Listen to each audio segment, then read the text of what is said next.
Hello students. Welcome back to the second part of perception video lecture. And we will continue to learn about the conception of object perception. So what we're going to discuss about perception concept here is including the Helmholtz theory of unconscious inference, the Gestalt law of organization, the regularities in the environment, and finally the Bayesian inference. So let's take a look at it one by one. One of the Helmholtz contribution to perception was based on his realization that the image on our retina is actually ambiguous. Yeah, we have seen that ambiguity means that a particular patterns of stimulation on our retina can be caused by a large number of objects in the environment. So for example, what does the pattern of stimulation in this figure represent, the A figure? So for most people, this pattern on the retina will result in the perception of a blue rectangle in front of a red rectangle, right? As may illustrate in this B figure. But as figure C indicates, this display, this A display, could also have been caused a six-sided red shapes like this, L shape, yeah, positioned behind or right next to the blue rectangle. So logically, it's also the same figure like A, right? That it can be B or C. Right? But then Helmholtz raising questions, how does the perceptual system decide that this pattern on the retina was created by overlapping rectangles? This is our automatic response, right? Instead of the C one, okay? So his answer was the likelihood principle, which states that we perceive the object that is most likely to have caused the pattern of stimuli that we have received. And this just judgment of what is most likely occurs, according to Helmholtz, by a process called the unconscious inference. Or he also often called as unconscious assumptions. So unconscious inference is the inference that we make about the environment. That we infer that it's likely that the figure A is rectangle covering another rectangle because of experiences we have had with similar situation in the past. So an important feature of Helmholtz's proposal of theory is that this process of perceiving what is most likely to have caused the pattern on the retina happens rapidly and unconsciously. So these unconscious assumptions or inference, which are based on the likelihood principle, result in perception that seem instantaneous, even though they are the outcome of a rapid process. And the next theory we will now consider on approach to perception proposed by a group called Gestalt psychologists about 30 years after Helmholtz proposed his theory of unconscious inference. So the goal of the Gestalt approach was the same as Helmholtz, actually, to explain how we perceive objects, but they approach the problem in a different way. So the Gestalt approach to perception originated in part as a reaction to Wilhelm Wundt's structuralism, yeah, as you still remember from our first class. So remember from session 1, our first class, that Wundt proposed that our overall experience could be understood by combining basic elements of experience called sensation, right? And according to this idea, our perception of the face in this figure is created by adding up many sensations represented as dots in this figure. So one of the origin of Gestalt idea that perception could not be explained by adding up small sensations has been attributed to the experience of psychologists. So A researcher called Max Wertheimer, he used the stroboscope. It's a mechanical device, actually, that created an illusion of movement by rapidly alternating two slightly different pictures that caused him to wonder how the structuralist idea that experience is created from sensation could explain the illusion of movement that he observed. These left figure diagrams the principle behind the illusion of movement created by the stroboscope, yeah, which is called apparent movement. Because although movement is perceived, nothing is actually moving. So there are the components to stimuli that created apparent movement. Is the one, the A one is the one light flashes on and off. And then the second part or the second figure is one light, there's a period of darkness lasting a fraction of a second. And then the C picture here is the second light flashes on and off. Yeah, and then what happened physically, there are two lights, right? Flashing on and off, separated by a period of darkness. But when this experiment we don't see the darkness because our perceptual system adds something during the period of darkness. So the perception of a light moving through the space between the flashing light. Okay. So Wertheimer then drew to conclusion from this phenomenon of apparent movement. And his first conclusion was that the apparent movement cannot be explained by sensation, because there's nothing in the dark space between the flashing lights, right? And his second conclusion became one of the basic principles of Gestalt psychology is the whole is different than the sum of its parts. So this conclusion follows from the fact that the perceptual system creates the perception of movement from stationary images. So this idea that the whole is different than the sum of its parts led the Gestalt psychologists to propose a number of principles of perceptual organization to explain the way elements are grouped together to create larger objects. For example, in this right-hand figure, some of the black areas become grouped to form a Dalmatian, and others are seen as shadows in the background. Yeah, you can see the Dalmatian there by grouping the black dots. I hope you can see it. Okay, so further, we will describe a few of the Gestalt principle, beginning with the one that brings us back to Crystal's experience running along the beach. So this is the principle of good continuation. This principle states the following. It points that when connected, result in straight or smoothly curving lines are seen as belonging together. And the lines tend to be seen in such a way as to follow the smoothest path.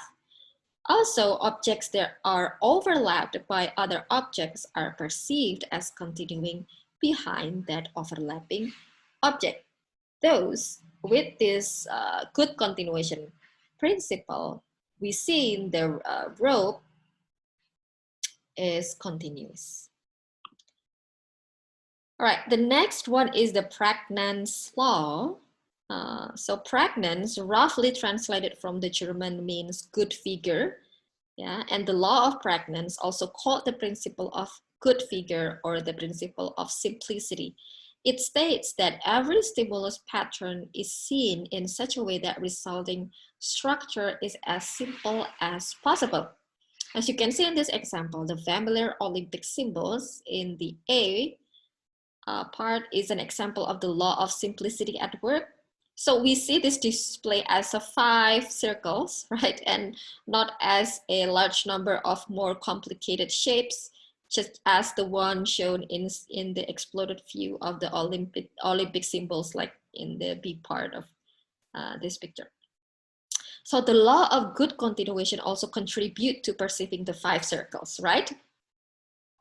Yes.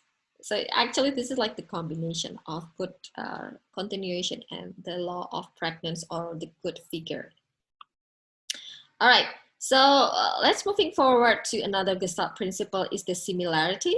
So as you can see in this left-hand figure, most people perceive this figure A as either horizontal rows of red circles or vertical columns of red circles or both. But when we change the color of the sum of the columns, as in the left or the B part, most people perceive vertical columns of circles. So this perception then illustrates the principle of similarity, which means similar things appear to be grouped together. And from this right-hand picture, we can also learn that color similarity makes grouping as well. All right, the next principle is the physical regularities and the semantic regularities, which is combined as the regularities in the environment. So this is not the Gestalt principle, right? So this is the principle of the object perception.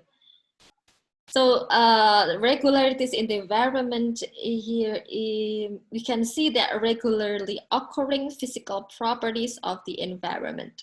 So for example, there are more vertical and horizontal orientation in the environment than oblique or angled orientation. This occurs in a human-made environment, for example, building that contains a lot of horizontal and verticals, and also in natural environment, such as trees and plants, yeah, they are more likely to be vertical or horizontal than slanted. It is therefore no coincidence that people can perceive horizontal and verticals more easily than other orientation, and that an effect called the oblique effect. All right, so another physical regularity is illustrated by this figure, which show the indentation created by people walking in the sand.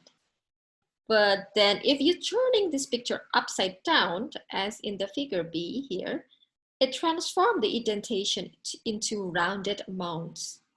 So this is interesting that our perception in these two situations has been explained by the light from above assumption.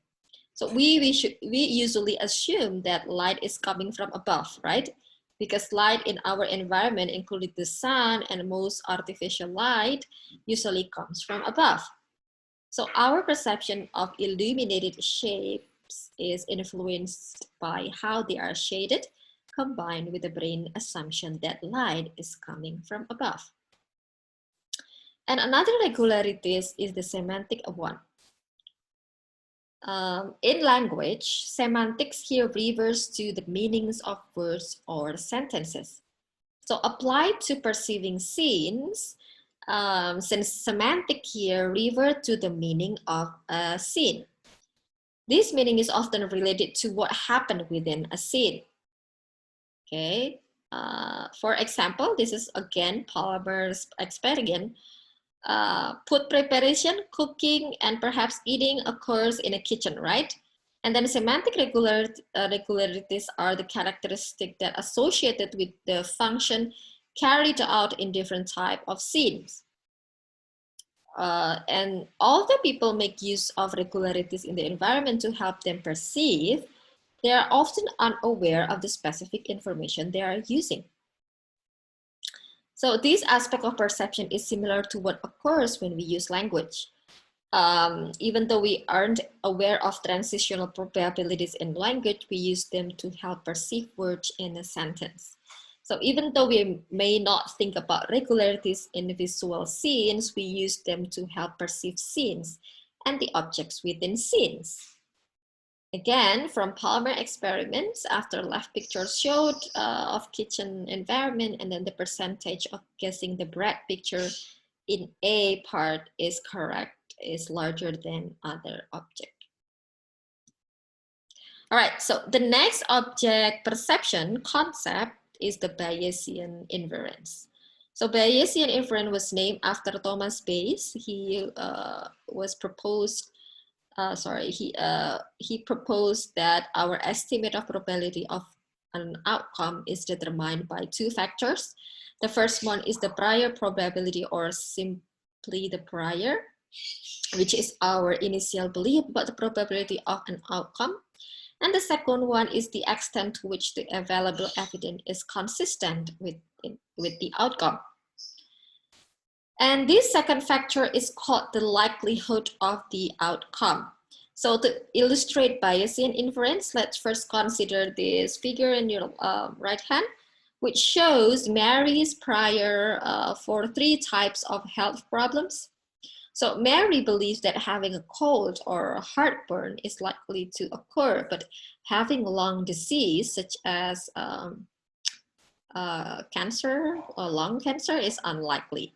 So with this prior in her head, along with lots of other beliefs about health-related matters, Mary then notices that her friend Charles has a bad cough.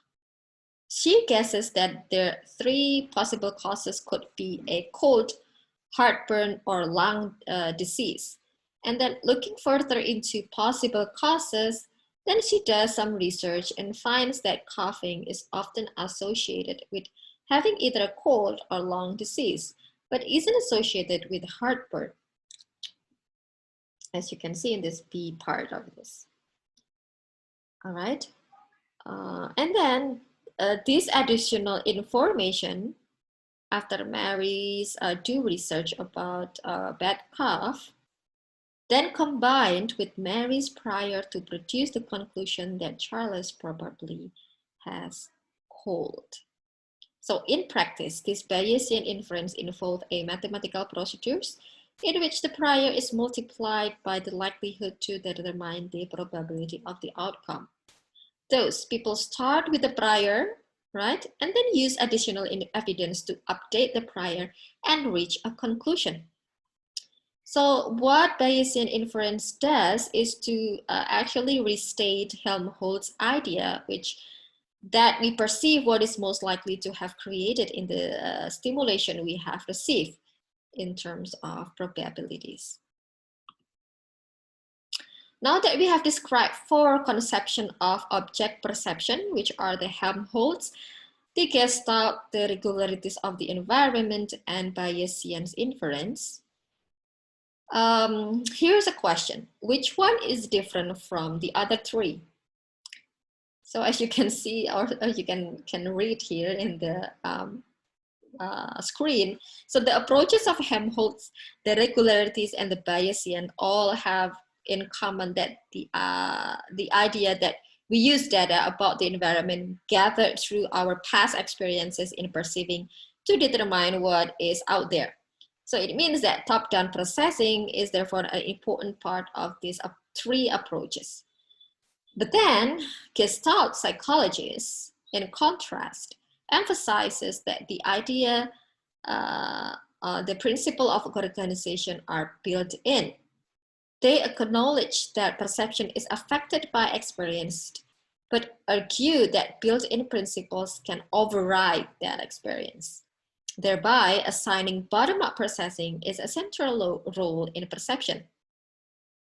So Gestalt psychologist Wertheimer in 1912 then provided the following example to illustrate how built-in principles could override experience. So in this figure, most people will recognize this left part is as W and M, right, based on their past experience with these letters. However, when the letters are arranged in this P part, most people see 2 uprights plus a pattern between them. So the uprights, which are created by the principle of good continuation, are the dominant perception, and they override the effect of the past experience we have had with the W and M's. But also the Gestalt psychologist, they emphasizes experience using arguments like the preceding one. Then modern psychologists have pointed out that the laws of organization could, in fact, have been created by experience. So, for example, it is possible that the principle of good continuation has been determined by experience with the environment. Consider this scene in this right figure. From years of experience in seeing objects that are partially covered by other objects, we know that when two visible parts of an object, like the man's leg, have the same color, it's the principle of similarity, and are lined up, it's the principle of good continuation. They actually belong to the same object and extend behind whatever is blocking it. Thus, one way to look at Gestalt principle is that they describe the operating characteristic of the human perceptual system, which happen to be determined at least partially by experience. All right, so we will continue. We will now follow up on the idea that experience can shape the way neurons respond.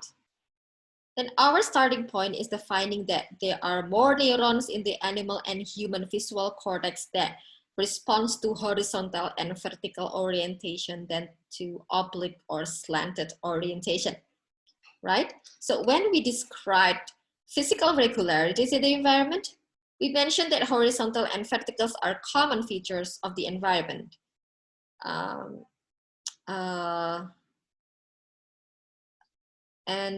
We mentioned that, and also the behavioral experiment have shown that people are more sensitive to this orientation than to other orientation that are not as common as horizontal and vertical. But then, why are there more neurons that respond to horizontal and verticals? One possible answer is based on the theory of natural selection, which states that characteristics that enhance an animal's ability to survive and therefore reproduce, and it will be passed on to future generation, right?